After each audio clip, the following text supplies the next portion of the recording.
Either way, Catherine is getting nervous because I'm making her wait. So, Catherine, you are the CEO of AQ22. You can explain us the name for that. You can come over, please. Yeah. Can you support me here and give a round of applause to Catherine? That is not what we expect. A bit more energetic, maybe. There you go. Not bad, not bad. Now, Catherine is going to present on AI agents, shaping the future and transforming finance. Catherine, all Thank yours. You. Is that the clicker? Yep. Okay, great. Hello, everybody. It's so nice to be in Qatar, my first time. So great to see the country, great to see its people. And today I'm going to talk about AI agents. We will start with talking about, in general, what are the AI agents, how are we describing them. And then we'll go into the finance field, because that's what AQ22 does. And if somebody is curious, I'm always happy to explain the name after the speech. All right, so AI agents can now write. Of course, you already know that. AI agents can also see. Hey, what do you think's happening here? I don't know if the sound is on, probably not. But there was supposed to be one. Perhaps a conference or a presentation. Is there something in particular that caught your eye? Yeah, those big pretty letters on screen. What do those mean? Those letters represent Google I/O. Yes, so AI agents can see and control computers, right? So probably some of you have seen with Claude that AI agents can now fulfill your requirements, whether you are asking an agent to shop online for you or open a specific page while you're sitting back and relaxing. The agent is navigating your computer. And that's actually one of the technologies that we're also implementing in AQ22. But I will talk about that a bit later.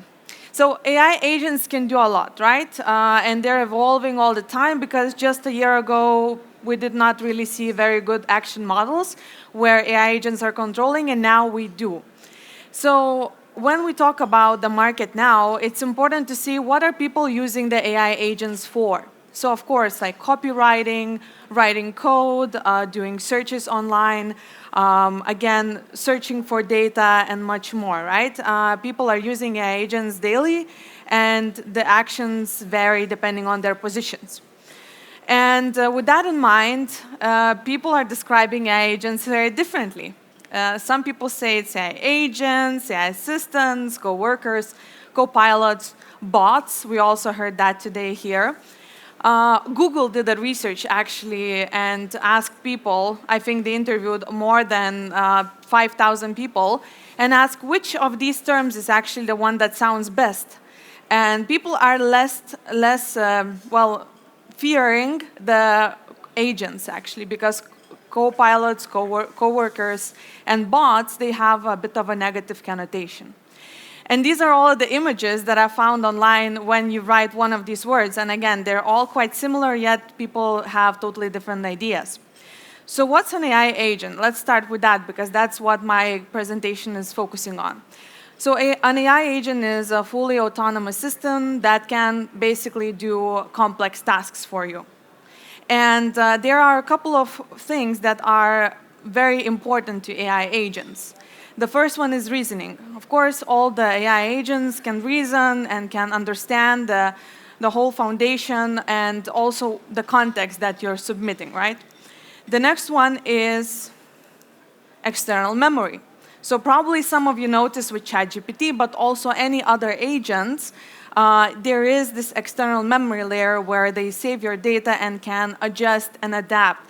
Specifically with AI agents, that's going to have a crucial effect for people using them, because now suddenly when you're shopping, when your agent is shopping online for you, the agent exactly knows what to buy. And just a couple of weeks ago, I was in Silicon Valley, and we were discussing at the very first AI Agent Congress. The event was historical. There were 30 different startups and also the people from the industry. And just a small thing that I want to leave you with is that try to imagine the world after 5 to 10 years. It's great to see AI agents now, what AI is doing, but try to imagine that within the next 5 years, all of you here have an AI agent that is doing actions for you. how will your day look like? How will you interact with websites? Will you interact with websites? Will you see ads? Will you not, right? So the world might be drastically different, and that's why we're discussing it today. Now, not moving too far from my main points, execution, right? So agents are executing on tasks. I think I pretty much covered that, but also, basic actions that connect to the CRM systems and much more.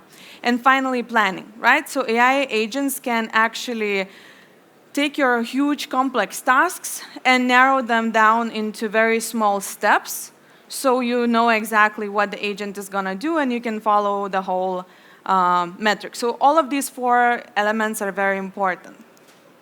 Now, what does the future look like for these AI agents? Now, let me bring you some examples of what's happening right now in the market. Just a couple of weeks ago, or maybe it's already a month, people at Stanford University in the US, they have done a study with 1,000 AI agents interviewing 1,000 people. And the idea was that these agents would not only hear the responses from these people, but also learn how these people act. So learn from these people if they're, a bit hesitant to respond, if they take a longer time, how do they react to certain political questions and other things. And the study actually found out that after these simulations with agents, now they have 1,000 agents that represent 1,000 people, and they act very similarly. So if you ask a specific agent a question, that agent would not respond right away like ChatGPT, but actually wait a little bit and act more in the matter of the person. So that just happened like a month ago, and I believe that's a very interesting base of where the research is developing in the future. And definitely the study is available online, so take a look. Now, OpenAI, I guess you heard a lot about it during this conference, but OpenAI imagines our AI future in a couple of levels. So the first level is chatbots. We've seen that for the last 6 to more years. Second level, reasoners, reasoning and trying to solve problems. We're seeing that also with ChatGPT. Level 3, agents, systems that can take action. So that's what I mean by AI agents. Level 4, innovators, AI that can aid in innovation. So in this case, we have all the AI agents that are helping in the medical space, in drug discovery, that are aiding the innovation of cancer treatments and much more. And level 5, organizations that, where AI can be the brain of the company. And that's what AQ22, the startup that I'm building, is working on. So there are these 5 levels, and you should be aware of when choosing a technology, how much the technology can help you, whether that's like a very basic technology or much more evolved.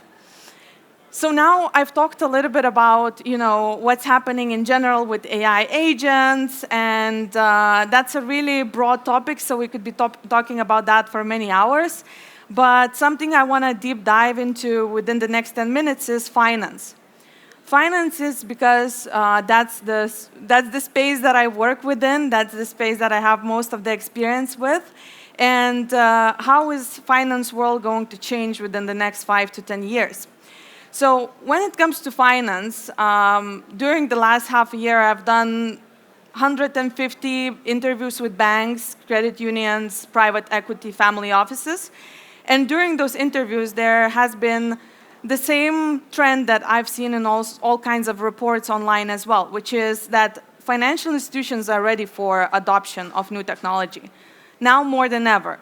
There was blockchain, it still is there, don't get me wrong, but there were all kinds of trends, and not always banks, and especially in this highly regulated industry, would be very accepting to what's happening and to applying that new technology. So that's not the case with AI. Actually, it's totally the opposite. And a lot of more banks are focusing on responsible AI, or RAI, and making sure that everything is transparent within the industry, and also talent development. We're seeing many more banks hiring for data science teams and in general. And I'm not only talking about the big banks, but also smaller debt financing companies, private equity again, they also are starting to hire for data science. If we look at the leading banks like JP Morgan Chase, right? Like that's the bank that has the biggest data science team. I believe it was around 500 or more people just in the IT department. And they are increasing their spending, and now they're spending from 1 to 1.5 billion US dollars a year on leading the AI, projects internally. And that's a very big spending that increased during the last years. Also, not only internally, but there are a lot of M&As. There are a lot of purchases of startups that are starting within the space, and then JP Morgan comes and grabs them and buys them. So there is a huge development with other companies as well in spending. And research teams are at the core of internal AI agents. So JP Morgan actually was one of the first banks 5-10 years ago that realized that, okay, so AI is slowly coming, developing, we need to hire some researchers. And till this day, JP Morgan is one of the top banks that hires and has the biggest researchers team in AI, because they understand that researchers is what drives the internal operations of AI at an organization. And I guess you can find similar statistics for other industries as well. It's not only finance, it's all the other industries as well. And talking about adoption, it's also not slowing down. Recently there was Money 2020. Maybe some of you have attended it in the US or in Europe this year. And in Money 2020, they look all across the different organizations, different sizes, and different locations of the world. And again, 76% of all the financial organizations that have been interviewed, they actually have a lot of spending when it comes to AI initiatives and are adopting AI faster than ever before with any other technology. Now, Gen AI has an enormous value that it's going to bring to the finance space. This was a recent research by McKinsey and Company. 340 billion. I don't think that's even, I think it will be definitely more, but that's a good place to start. And for sure, within the next 5 to 10 years, again, we will see lots of companies emerging within the space and helping these either huge market players or smaller ones grow. Now, a little bit about AQ22. So we started AQ22 more than a year ago, and for the last half a year, we've been really focusing on what we're building today, which is we're building a technology for the future. And how we see the future and how I personally see the future is agentic banks. Now, agentic bank is an organization where AI is at the core. There's very little to minimal human workforce. There's 24/7 operations and very personalized customer experience. So we're building a foundation for the agentic bank, which I think we'll see in the next 5 years. Now, we are starting with a technology that is helping right now financial analysts analyze credit assessment. And we're building something called swarm intelligence. You will probably be hearing much more about swarm intelligence within the next half a year. But swarm intelligence is in a nutshell because a lot of companies understand that building a foundational model is difficult. It's costly. And so what we're doing, we're building lots of small agents that are working together. One agent is a legal agent, another agent is a financial analyst, another agent is a computer interface agent, and others. And we're combining them into swarms so they can share information between each other and do the tasks. So that's what we're building, and right now we're working with credit memos, credit analysis, cash flow analysis, market research, and much more. So with that in mind, I want to mention a couple of final things before we hopefully go into some questions and answers.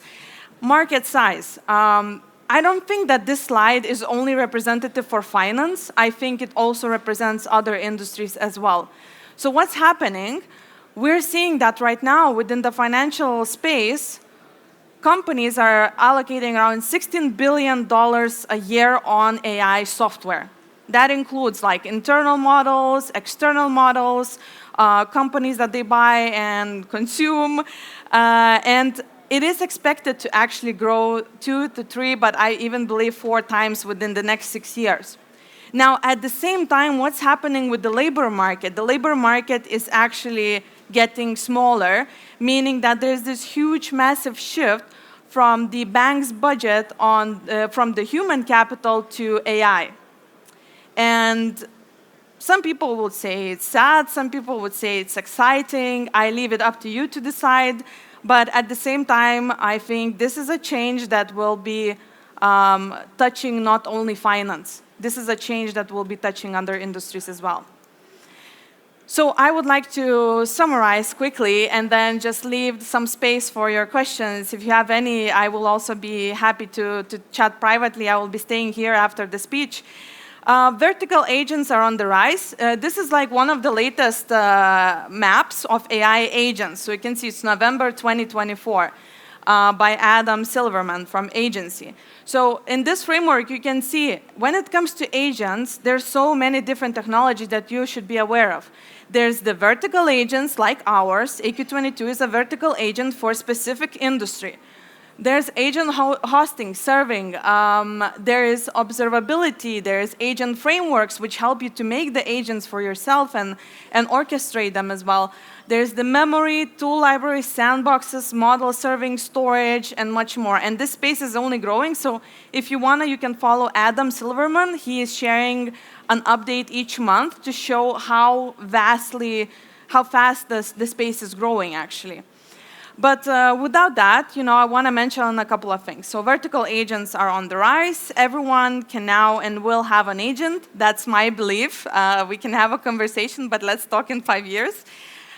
Even with ChatGPT, Perplexity, and other tools that are out there, there's still a lot of opportunity for new companies to appear. Now is the time, and the space is hot, but there's still a lot of place. As you can see, this is nowhere near to the map that we have of marketing tools or sales tools or any other tools, right?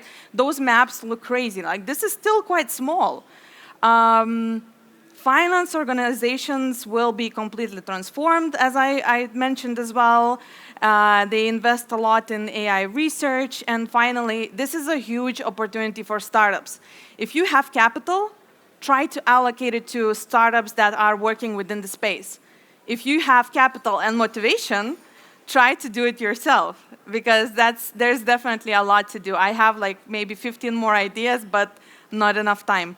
So that was it from me. I want to leave you with a question. How will AI agents change your industry? Because I believe all of you are here from very different industries.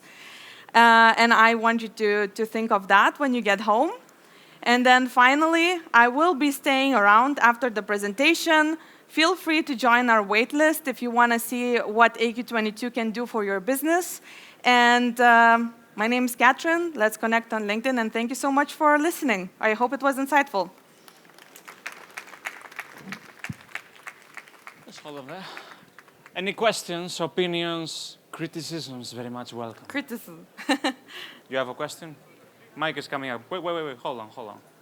We all want to hear your voice. I'm sure it's beautiful. Please put the mic on there. Yeah? I think I can. Yeah. Hello, Catherine. My name is Altaf. I'm from Dallas, Texas. The question is, you mentioned a $380 billion return for the banks.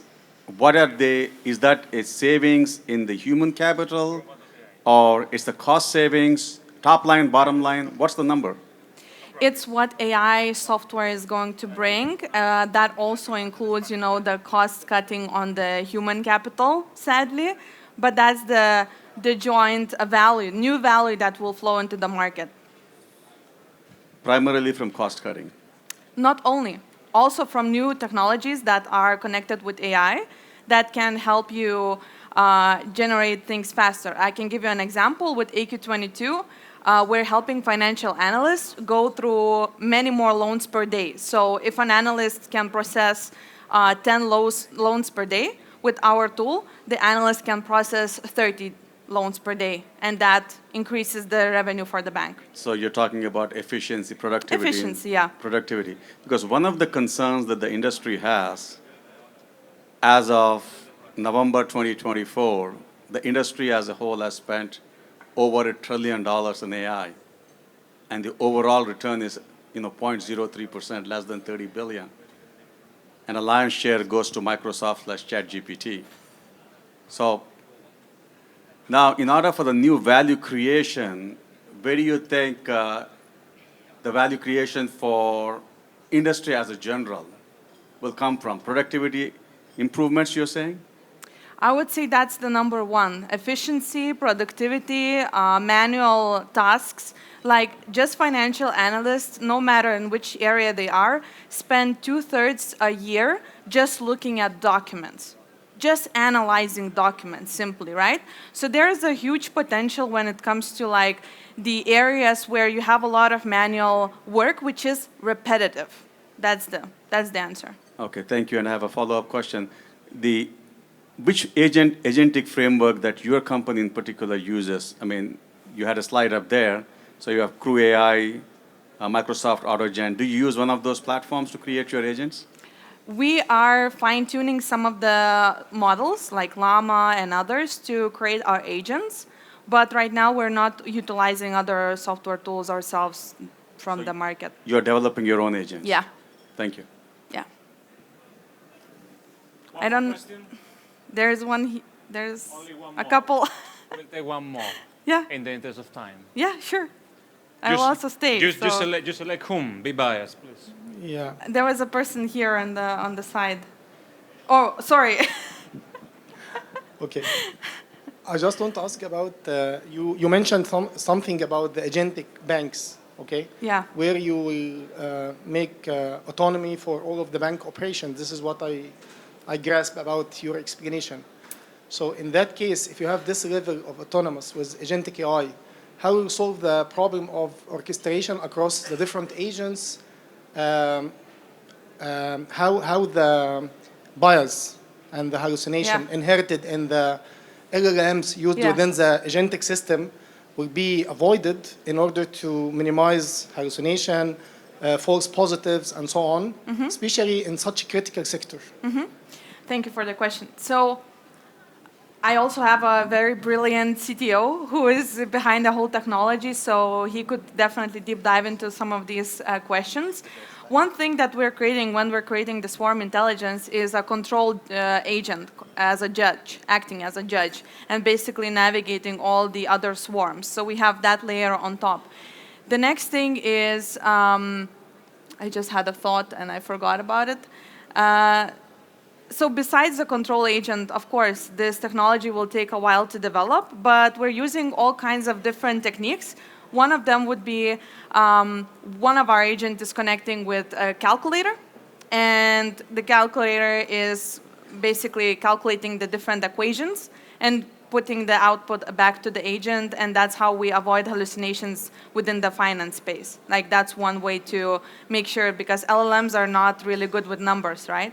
So there's much more that I can talk about this topic, but this would be like a couple of things that we're doing, and I think it will evolve over years.